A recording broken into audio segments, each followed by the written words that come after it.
नमस्कार, आप देख रहे हैं कैपिटल टीवी बिहार। मैं हूं आपके साथ सृष्टि शाह। बिहार में नई सरकार के गठन के बाद अतिक्रमण के खिलाफ बड़ा अभियान चलाया जा रहा है।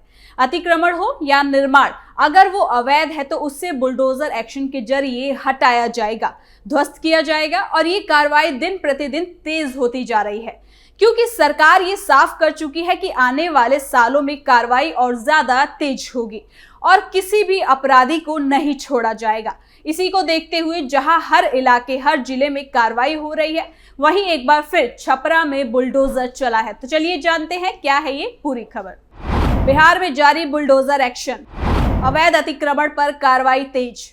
छपरा में फिर गरजा बुलडोजर, कार्रवाई से विपक्ष परेशान। बिहार में हाल ही में बुलडोजर एक्शन तेजी से बढ़ा है, जहां सरकार अवैध कब्जों, अतिक्रमण और गैर कानूनी निर्माणों के खिलाफ सख्त रुख अपनाती हुई नजर आ रही है।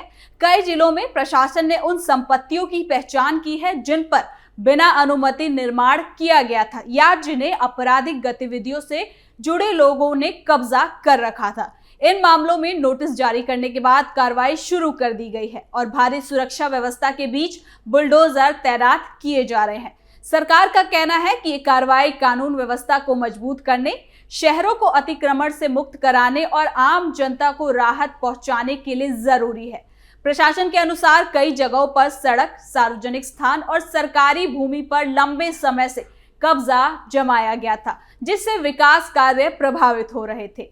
और इसी को देखते हुए एक बार फिर शहर की मुख्य सड़कों के साथ अब प्रशासन ने प्राथमिकता के आधार पर शहर की व्यस्त रहने वाली खास गलियों में अतिक्रमण मुक्ति अभियान को शुरू कर दिया है।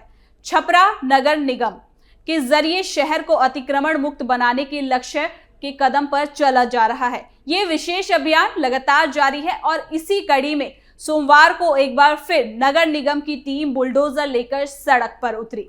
इस दौरान एक गली को अभियान का केंद्र बनाया गया, जहां सड़क और नाले पर बने अवैध सीढ़ी, रैंप, चबूतरे और अन्य पक्के निर्माणों को तोड़ा गया। कार्रवाई के दौरान कई जगहों पर निर्माण इतना मजबूत पाया गया कि बुलडोजर से तोड़ने में भी काफी मशक्कत करनी पड़ी। जिला प्रशासन और नगर निगम की टीम ने पहले ही चिन्हित अतिक्रमणों को सूचीबद्ध किया और फिर एक एक करके अवैध कब्जों को हटाने की कार्रवाई की। स्थानीय लोगों की माने तो लंबे समय से सड़क और नाले पर अवैध निर्माण की वजह से आवागमन में काफी ज्यादा परेशानी हो रही थी, तो वहीं जल निकासी भी बाधित थी। अतिक्रमण हटते ही लोगों में राहत की उम्मीद जगी। हालांकि नालों पर से अतिक्रमण हटाने के क्रम में पानी की पाइप और नलके भी टूट गए। इस अभियान का नेतृत्व कर रहे नगर निगम के नगर प्रबंधक और अभियान की सुरक्षा को लेकर पुलिस पदाधिकारी, सुरक्षा कर्मी भी मौजूद रहे। अधिकारियों की मौजूदगी में पूरे अभियान को व्यवस्थित तरीके से अंजाम दिया गया। प्रशासन का कहना है कि ये कार्रवाई पूरी तरीके से नियमों के तहत की जा रही है और किसी भी मनमाने ढंग से नगर की संपत्ति पर कब्जा करने की अनुमति नहीं दी जाएगी। तो वहीं अभियान के दौरान कुछ अतिक्रमणकारियों ने अभियान के नुक्ताचीनी करने की कोशिश की गई, लेकिन प्रशासन की सख्ती के आगे किसी की एक ना चली। अधिकारियों ने साफ तौर पर कहा कि शहर को अतिक्रमण मुक्त बनाना प्रशासन की प्राथमिकता है और आने वाले दिनों में अन्य इलाकों में भी इस तरह की कार्रवाई देखने को मिल सकती है। नगर निगम ने आम लोगों से अपील की कि वो खुद आगे बढ़कर अवैध निर्माण हटाए, ताकि किसी प्रकार की सख्त कार्रवाई से बचा जा सके। प्रशासन की इस पहल से शहर को सुचारू यातायात और बेहतर जल निकासी व्यवस्था मिलने की भी अब उम्मीद जताई जा रही है। तो वहीं विपक्ष सरकार के एक्शन से लगातार बौखलाया हुआ नजर आ रहा है और इसे गलत बता रहा है। सबसे पहले बात करते हैं पप्पू यादव की। आपको बता दें कि पप्पू यादव लगातार अभियान के जरिए सरकार पर हमलावर है। दरअसल बेगूसराय में बुलडोजर कार्रवाई के दौरान तोड़े गए घरों के पीड़ित परिवारों से मिलने पहुंचे पूर्णिया सांसद पप्पू यादव ने बिहार सरकार पर गंभीर आरोप लगाए हैं। उन्होंने कहा कि बिना नोटिस और कोर्ट ऑर्डर के बिना गरीबों का आशियाना उजाड़ा जा रहा है। इसके साथ ही पप्पू यादव ने पीड़ित परिवारों को बसाने के लिए जमीन उपलब्ध कराने और मुद्दे को सदन में उठाने की भी बात कही है। इसके साथ ही पप्पू यादव ने कहा कि चंगेज खान की सरकार बन गई है, ये किसके आदेश पर कार्रवाई आखिर की जा रही है। तो वहीं पुण्या सांसद ने कहा कि लोग कर्ज लेकर घर बनाते हैं और अब एक सप्ताह से भीषण ठंड में सड़क पर उनको कहीं ना कहीं मजबूर रहना पड़ेगा। लगभग 1500 घरों को तोड़ने की बात भी सामने आ रही है। पप्पू यादव ने कहा कि हमने इस मामले को सदन में उठाया है और सरकार के मंत्री से भी बात की है। हमारी मांग है कि पहले इन लोगों को बसाने की व्यवस्था की जाए, उसके बाद ही किसी तरीके की कार्रवाई को आगे अंजाम दिया जाए। उन्होंने ये भी सवाल उठाया कि क्या बिहार में गरीब लोगों को रहने का अधिकार नहीं है? ये इंस्पेक्टर राज चल रहा है। इसके साथ ही कहा कि आम लोगों का अच्छा दिन नहीं आया है, ना चप्पल वाले को जमीन पर रहने दिया जा रहा है, ना ही हवा में। इंडिगो मामले में भी 1-1 लाख का टिकट लिया जा रहा है। आगे कहा कि विश्व गुरु बनने की बात करने वाली सरकार गरीबों को झोपड़ी में भी नहीं रहने दे रही। उन्होंने कहा कि बिहार की सरकार 3-4 लोगों के हाथों बंद कर रह गई है। इतना बड़ा जुल्म जलियांवाला बाग में भी नहीं हुआ था। इसके साथ ही पप्पू कहते हैं कि इसमें विपक्ष की भी असफलता है। अगर विपक्ष के लोग एक मुट्ठी चावल भी लेकर पीड़ितों के पास आते तो कुछ राहत मिल सकती थी। उन्होंने सरकार से मांगा है कि ठंड के मौसम में इस कार्रवाई को तुरंत रोका जाए और पहले लोगों को बसाया जाए, उसके बाद आगे की कार्रवाई को फिर से शुरू किया जाए। यानी कि पप्पू ने अपने सख्त तेवर दिखाते हुए कहा और घेरना चाहा, लेकिन सरकार ने पहले ही साफ कर दिया है कि अब ढिलाई बर्दाश्त नहीं की जाएगी। इस पूरे घटनाक्रम से ये बात पता चलती है कि बिहार सरकार इस समय बेहद सक्रिय मोड में है। सम्राट चौधरी की नेतृत्व शैली, सीधी बात, कठोर निर्देश और परिणाम आधारित लक्ष्य ये दिखाती है कि आने वाले दिनों में राज्य में बड़े बदलाव देखने को मिल सकते हैं।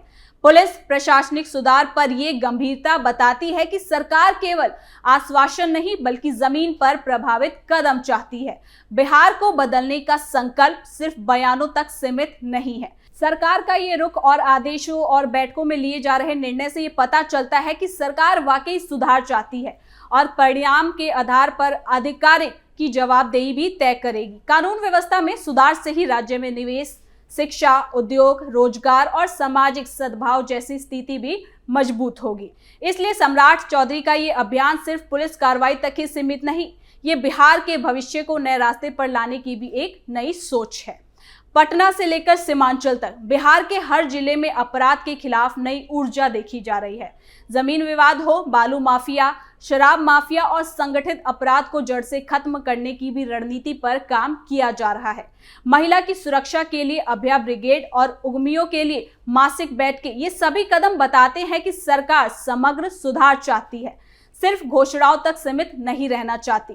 लेकिन सम्राट चौधरी का ये एक्शन रुख, जहां एक और बिहार को बदलने, सुधारने और कानून व्यवस्था को मजबूत करने की दिशा में खास कदम माना जा रहा है, वहीं दूसरी ओर इससे विपक्ष की बेचैनी साफ दिखाई दे रही है, खासकर पप्पू यादव की।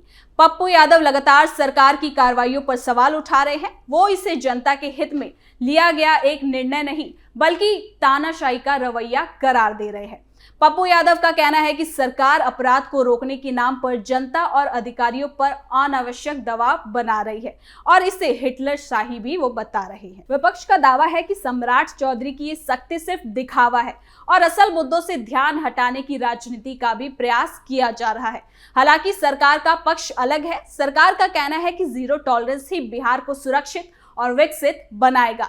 अब देखने वाली बात होगी कि आने वाले दिनों में विपक्ष इस मुद्दे को कैसे उछालता है और किस प्रकार की राजनीति प्रक्रिया भी देता है। क्या विपक्ष इसे सरकार के खिलाफ नए हथियार के रूप में इस्तेमाल करेगा या फिर सरकार के कड़े रुख से जनता ज्यादा प्रभावित होगी? ये तो आने वाला समय ही बताएगा। लेकिन आने वाले 3 महीने बिहार की कानून व्यवस्था और प्रशासन की परीक्षा होगी। अगर अधिकारियों ने इन आदेशों का सही इस्तेमाल किया तो आने वाले दिनों में राज्य में बहुत बड़ा और सकारात्मक बदलाव देखने को मिल सकता है। बिहार एक नए दौर की शुरुआत की ओर बढ़ेगा, जहां अपराधियों के लिए जगह नहीं होगी बल्कि विकास आगे जाएगा। तो फिलहाल के लिए इस खबर में इतना ही। देखते रहिए कैपिटल टीवी बिहार।